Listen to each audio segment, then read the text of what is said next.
Chapter 8. After Jill and Barry went their separate ways, Wesker stayed crouched on the balcony in the main hall, thinking. He knew that time was of the essence, but he wanted to outline a few possible scenarios before he acted.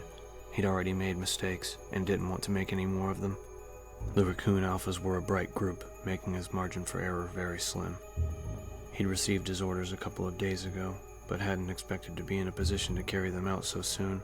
The Bravo team's copter going down had been a fluke, as had Brad Vickers' sudden display of cowardice. Still, he should have been more prepared. Being caught with his pants down like this went against his grain. It was so unprofessional. He sighed, putting the thoughts aside. There'd be time for self-reclamation later. He hadn't expected to end up here, but here he was, and kicking himself for the lack of foresight wasn't going to change anything. Besides, there was too much to do. He knew the grounds of the estate fairly well, and the labs like the back of his hand, but he'd only been inside the mansion a few times, and not at all since he'd been officially transferred to Raccoon City. The place was a maze, designed by a genius architect at the bidding of a madman. Spencer was bats, no two ways about it, and he'd had the house built with all kinds of tricky little mechanisms. A lot of that silly spy crap that had been so popular in the late 60s. Spy crap. That's going to make this job twice as hard as it needs to be. Hidden keys, secret tunnels. It's like I'm trapped in an espionage thriller, complete with mad scientists and a ticking clock. His original plan had been to lead both the Alpha and Bravo teams to the estate and clear the area before he proceeded to the lower labs and wrap things up. He had the master keys and codes, of course. They had been sent along with his orders, and would open most of the doors on the estate. The problem was there was no key to the door that led to the garden. It had a puzzle lock, and was currently the only way to get to the labs outside of walking through the woods. Which isn't going to happen. The dogs would be on me before I could take 2 steps, and if the 121s got out. Wesker shuddered, remembering the incident with the rookie guard who'd gotten too close to one of the cages a year or so back. The kid had been dead before he could even open his mouth to call for help. Wesker had no intention of going back outside without an army to back him up.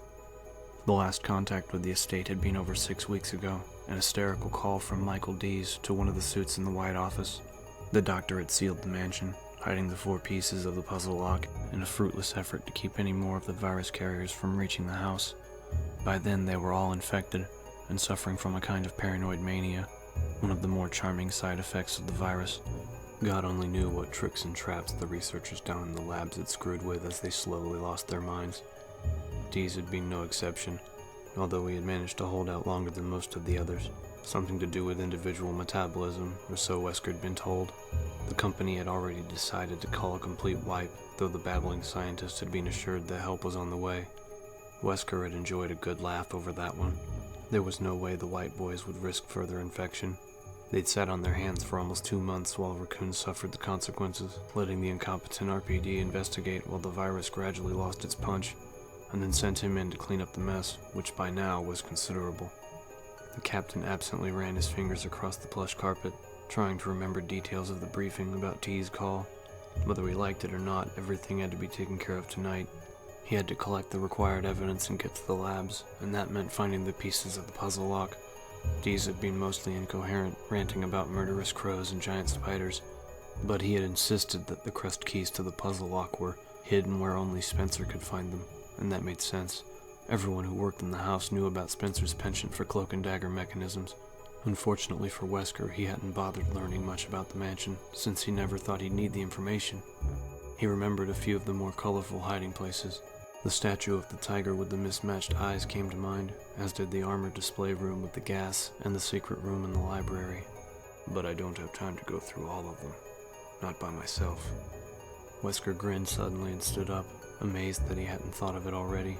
Who said he had to be by himself? He'd ditched the stars to map out a new plan and search for the crests, but there was no reason that he had to do everything.